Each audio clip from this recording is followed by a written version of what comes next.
It is now almost 2 weeks since the Royal Commission handed down its interim report. Banks have been considering that report in great detail. While it is clear that the Commission is yet to reach final recommendations on a number of matters, it is equally clear that there are some issues that demand immediate action. To this end, today I am announcing that the banking industry is addressing two of the most serious concerns raised by the Commission. Firstly, an end to fees for no service. Today, it has always been wrong, always, for organisations to charge fees without providing a service. Today, the industry is putting beyond doubt that this practice has no place in Australian banking. Banks will change the way that they manage ongoing financial advice. They will proactively contact customers to confirm what advice, if any, is required and only charge when it is provided. The Banking Code of Practice will also be changed to ensure that fees for no service are not made to an account when a customer dies. Once notified of a customer's death, banks will proactively identify fees that are for products and services that can no longer be provided in the circumstance, stop charging those fees and refund any that were paid. Secondly, today I am announcing that the industry will throw its full support behind any changes to the law which will end once and for all grandfathered payments and trail commissions in financial advice. It is clear, and the Commission makes it clear, that these grandfathered provisions are not in the interests of customers, and it is time for them to cease. Right now, banks are working with customers to refund anyone who was charged a fee where no service was provided. The latest ASIC estimates indicate that customers could receive more than $1 billion in refunds. There is much more work for Australian banks to do, but banks are determined to learn every lesson, to fix every problem and to repay every cent. Thank you. I presume that this code of practice does not have any punitive aspect to it, that it is purely something that they sign up to and agree to. Are you asking the Australian public to really trust the banks on this one? The Banking Code of Practice is binding on signatory banks and it is enforceable. The Banking Code of Practice can give customers a right to take a matter to the new financial Complaints Authority, who can order banks to repay if they haven't done so already, or can take other action against the bank. So the Banking Code of Practice is very much enforceable. Putting these provisions in the Code of Practice gives customers a right to receive these entitlements, and if they fail to do so, to have that actioned against the bank in a Complaints Authority. Culture is identified as the root cause of a lot of the problems that are identified during the Royal Commission. What's the ABA doing to address banking culture overall? There are many issues that go to the heart of culture in every organisation, including banks, and many of those issues have been identified in the Royal Commission's interim report. Banks, through the ABA, right now working through those issues with a view to responding to the Commission's questions. That submission will be made in due course to the Commission. I would expect that the Commission will make that submission public, and the views of the entire industry will be clear for the Australian public. That doesn't take until July next year. Does that mean that the banks are just going to continue their behaviour until then? Banks have already begun the process of refunding and compensating customers. The banking code will need the change made, and we have written to ASIC seeking their approval.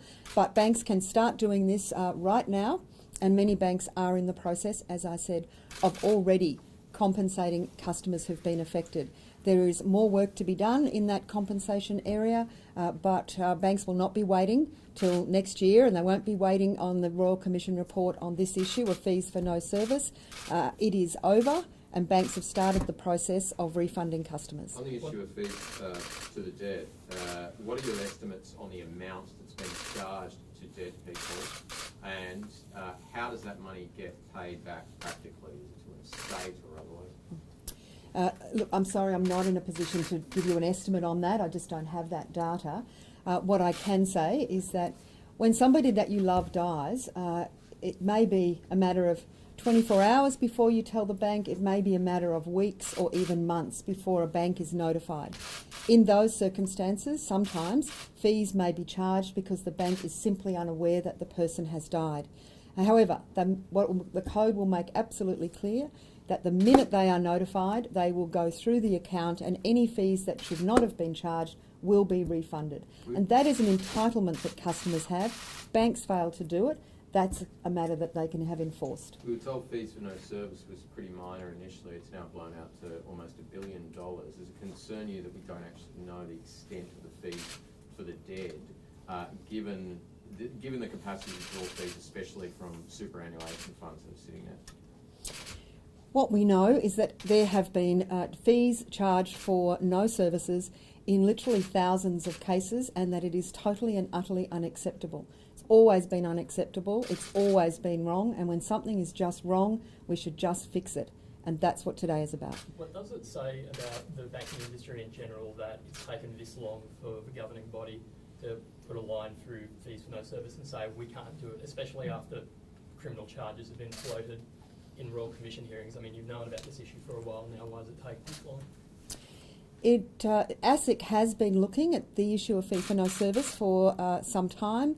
What is clear is the Royal Commission has put beyond doubt that this practice is widespread, much more widespread than people understood, and affects thousands more customers than originally appreciated. What we now know is that banks are in the process of refunding customers who've paid these fees when they shouldn't have, when they didn't need to, and where services weren't provided. We know that the amount that customers will see refunded to them is likely to escalate beyond $1 billion. The cynical view of this is that the banks are now trying to get out ahead of the Royal Commission and any punitive findings it would make at the end of the start of next year. What do you have to say to that? Have the banks actually changed, or is this just the banks trying to get away with it?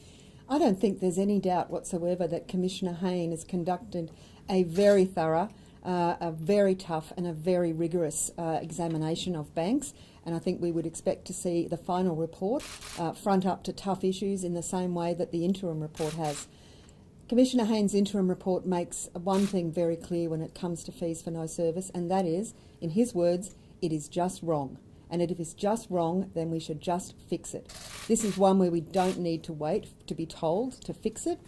There are other matters that are more complex that the Commission will find on, and we'll have to see what the government says in relation to any particular changes. That's for down the track. But this one needed to be fixed, and now is the right time to do it.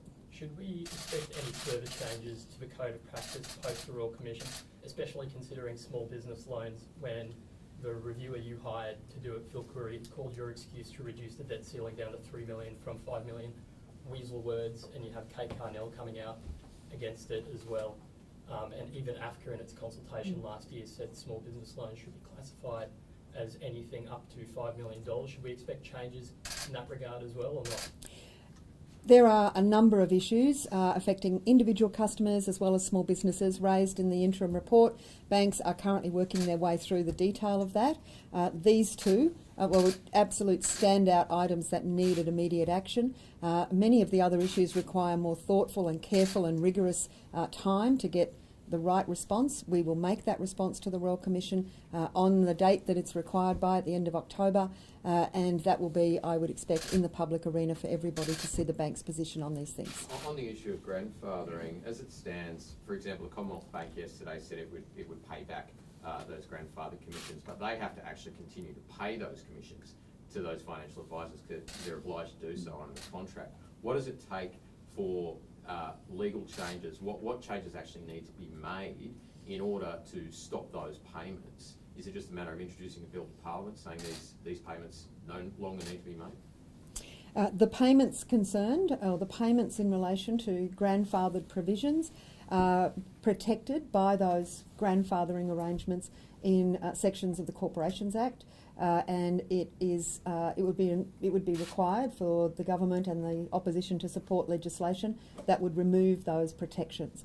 In doing so, they should, I think, give some consideration to what an appropriate transition period should be.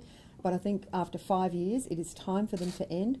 It was identified 5 years ago that these are not in the interests of customers. It was expected that they would wither on the vine if they were grandfathered. That hasn't happened. It's time for firmer action. Many banks have now voluntarily ceased the practice, but banks make up 30% of the financial advice industry. If we want to see customers protected everywhere, no matter who they invest with or who they get advice from, we need to see the legislation changed, and banks will give that process their wholehearted support. Is it just the big four and the littler banks, or does it include things like AMP in relation to the fees for no service changes in the code of practice? The Code of Practice covers the entire industry. That covers all of the members of the ABA, which is all of the banks on the window there. So every bank is required to, any bank that wants to be a member of the Australian Banking Association is required to sign the Banking Code of Practice and be bound by it. And all members of the association have indicated they will do that. Is it entirely fair for the Australian Banking Association to ask COBA to adopt ABA, the ABA Code of Practice, which they did a couple of weeks ago when you had to come out today, make some pretty serious adjustments to it? I think it's important that all parts of the finance sector, whether they are banks or other sorts of financial institutions, do have enforceable codes of conduct that go to matters that may not be appropriate for legislation. In fact, many parts of the sector that aren't banks or aren't part of the ABA already have their own codes of practice. I think there are some very important and significant improvements for customers in the new banking code, and I would encourage other parts of the sector to look at that and see which of those would be most appropriately offered to their customers. If we're going to protect customers, doesn't matter which door of a bank they walk through, whether it's a small bank or a big bank, they should get the same protections. You called it the day of shame for the banks when the interim report came out. Is this an attempt at fixing the problems? How would you describe this move now? Is it enough? There is a lot more work for banks to do, but today marks two very important steps in the right direction. The interim report of the Royal Commission had some very, very tough messages for banks. I think the Australian people want to know that banks have heard those messages and they're acting on them, and that's what today's announcements do. Thanks, Thank you.